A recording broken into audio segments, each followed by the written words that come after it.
Estamos de volta com o Religar e esta semana eu recebo o teólogo Alex Vilas Boas. Ele é professor do curso de Teologia da PUC de São Paulo. O tema do nosso programa nessa semana é a relação entre teologia, arte e literatura. Alex, existe no interno dos estudos aí da teologia alguma tensão em relação a essa perspectiva que você assume, outros colegas, você citou o professor Manzato também, em relação a esse tipo de abordagem, de aproximação, né? Mas com o nome teologia, a tradição teologia, como é que se dá essa relação? Certamente há dificuldades de assimilação de algo que parece novo, mas na verdade está na origem da questão teológica, né? A primeira forma de teologia é literária, a literatura bíblica, ou as expressões e narrativa das religiões são em forma de literatura, de poesia, de símbolos, e isso é tido como teologia, né? Eu creio que talvez nós tenhamos um tributo platônico que nos faz expulsar os poetas do discurso filosófico, crítico, teológico. Racional, científico. Exatamente, né? Que dificulta uma razão sensiliente de percepção da experiência significante. E isso depois se acaba elegendo alguns autores para solidificar esta recusa, né? Mas, por exemplo... O que vale e o que não vale. Exatamente, né? Exatamente. Há, por exemplo, um caso muito interessante, há um dominicano chamado Vernan, que ele escreveu uma obra monumental de 3 volumes, em que ele trabalha Tomás de Aquino como poeta teólogos. E é professor da École Biblique de Jerusalém. E os professores mais antigos dizem, isso aí não é muito teologia, né? Então, é curioso. Exatamente, é para saber esse tipo de tensão, né? Exato. A gente vive uma época, enfim, se costuma dizer uma época em crise, em que as pessoas têm dificuldade de entender uma dimensão religiosa assim, mais dogmática.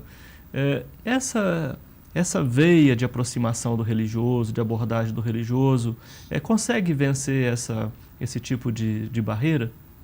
Pois é, eu creio que ela tem uma grande chance de superar essa barreira. Porque em jogo está a crise da linguagem teológica, né?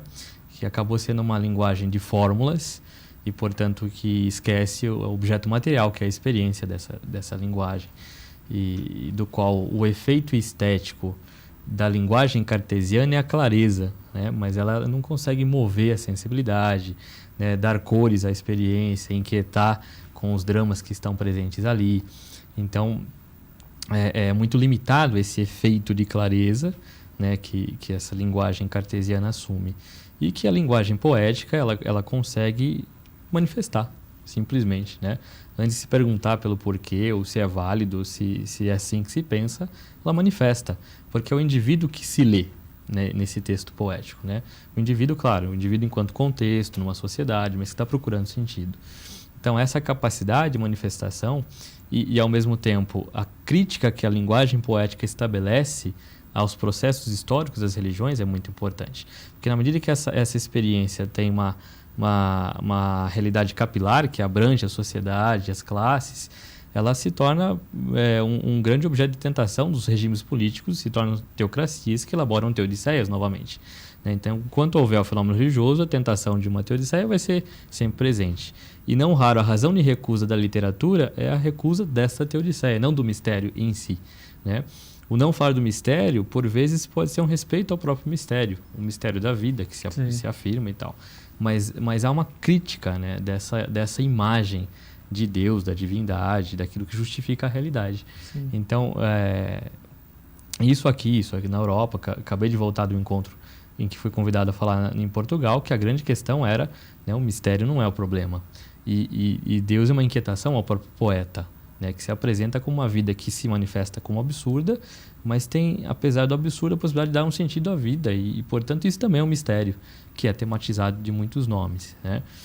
Agora, o mistério não se esgota na linguagem poética. Na linguagem cartesiana, ele corre o risco de ser esgotado numa definição, no conceito.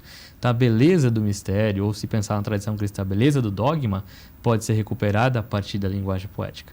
Agora, há que se preocupar-se com os otimismos estéticos, né?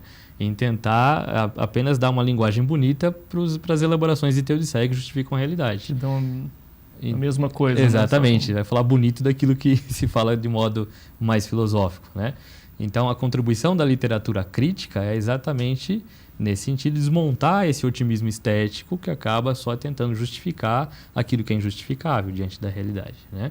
Então, ao mesmo tempo que ela manifesta a beleza, ela também ajuda a depurar ou tirar as arestas dessa compreensão um pouco anacrônica e pouco histórica. Bom, assim, agradecendo até a sua participação, sua presença aqui em Minas e tendo você estudado a Adélia Prado, né? Nossa vizinha aqui em Belo Horizonte, em Divinópolis ela vive, né? O que você identificou na produção da Adélia, né, no seu trabalho, assim, que seja importante a gente falar, né, dessa teoliteratura? Uhum. Né? Há certamente muita coisa a ser explorada numa obra literária, né? Sempre o olhar de uma hermenêutica literária é um olhar. E cada olhar vai extrair suas perguntas. Mas o que me chama muito a atenção na pesquisa foi como ela incorpora a crítica drumondiana, né? E há um conceito de pecado em Drummond, sobretudo, que a Adélia incorpora, em que Drummond fala do pecado como aquilo que é o desvio do coração daquilo que é mais significativo. E a Adélia incorpora isso, né? O pecado para a Adélia é o que nós somos, não é o que nós fazemos, ou seja, somos contraditórios, e essa contradição resulta em atos. Agora, dentro dessa contradição, também tem um desejo mais profundo entre todos os desejos que nos habitam. Não escutar esse desejo mais profundo é o que ela entende como pecado via Drummond, né? E é interessante, há um conto de Drummond que ele fala das buganvílias que estão numa casa e conforme elas crescem na casa, aquelas florzinhas que vão abrindo as rachaduras, né? Elas vão abrindo as rachaduras e tal. Mas porque elas são belas, elas são plantas de Deus, diz Drummond, elas têm o direito de destruir poeticamente a casa, porque doam beleza à casa, né? E as buganvílias são as plantas que chamam a Adélia a vocação da poesia, no livro A Bagagem. Então ela começa a sua missão poética, como ela chama, assumindo a tarefa de destruir poeticamente aquilo que não doa beleza ao mundo, inclusive Deus, né? Então essa capacidade de destruir o insuficiente, o anacrônico, o que não afirma o humano, mas ao mesmo tempo reelaborando e ressignificando aquilo que doa beleza ao mundo, e aí são plantas de Deus, né, para usar a linguagem drummondiana. O modo como ela assume essa missão eu acho fantástico, assim, né, de uma experiência de paixão do religioso, mas não é um religioso criticado pelos mestres da suspeita, não é um religioso criticado pelo ateísmo sistemático, e sequer é um religioso que não pode dialogar com outras tradições ou com aqueles que não têm tradição religiosa, mas que buscam a afirmação do humano. Então, essa poética de Adélia, ela consegue dialogar com as N expressões de afirmação do humano, porque doa beleza à vida humana, né? Sim. É possível separar o religioso do estético? Muita gente vai dizer que não. Muita gente vai dizer que não.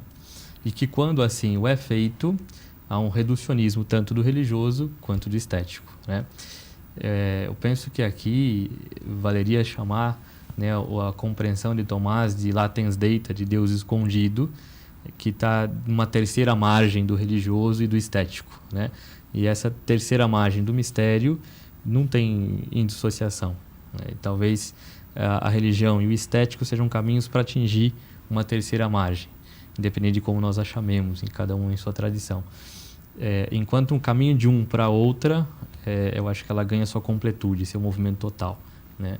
Da estética que alcança um sentido dos sentidos, da religião que encontra um motivo último da experiência fundante e que expressa isso esteticamente. E quando assim o faz, ela tem muito mais abrangência do que quando ela define.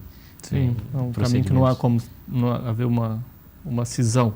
Exato, exatamente. Que mata tanto uma experiência quanto outra e impede qualquer tipo de... Exatamente. O que na verdade ocorre é que a religião seleciona a sua estética, né? E a estética acaba tendo razões de recusa da religião. Então, mapear esses processos me parece são muito oportunos e necessários, né? Sim. E pensando uma estética do contemporâneo, como é que o religioso se mantém aí? Isso a gente voltaria a falar em Adélia, talvez, né? É muito interessante pensar, talvez, o estético do contemporâneo. Eu li certo tempo, vi agora há pouco tempo, uma polifonia do último canto da Divina Comédia do Dante. E o modo como eles fizeram o processo polifônico,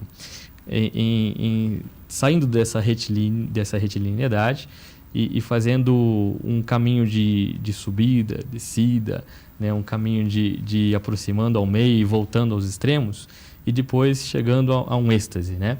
Acho que essa possibilidade de encontrar os muitos caminhos que vão se amalgamando num sentido, a literatura tem mais facilidade nesse caminho gramilíneo, digamos assim, para pensar um Deleuze, né, do que a tentativa de sistematizar classicamente.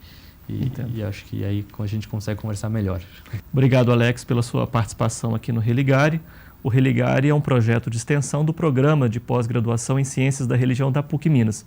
Este programa foi realizado com o apoio da Sociedade Teologia e Ciências da Religião, a SOTER. Você pode conhecer a SOTER através do site www.soter.org.br. Religare de hoje fica por aqui. Um abraço muito cordial e até a próxima semana com o novo Religare Conhecimento e Religião.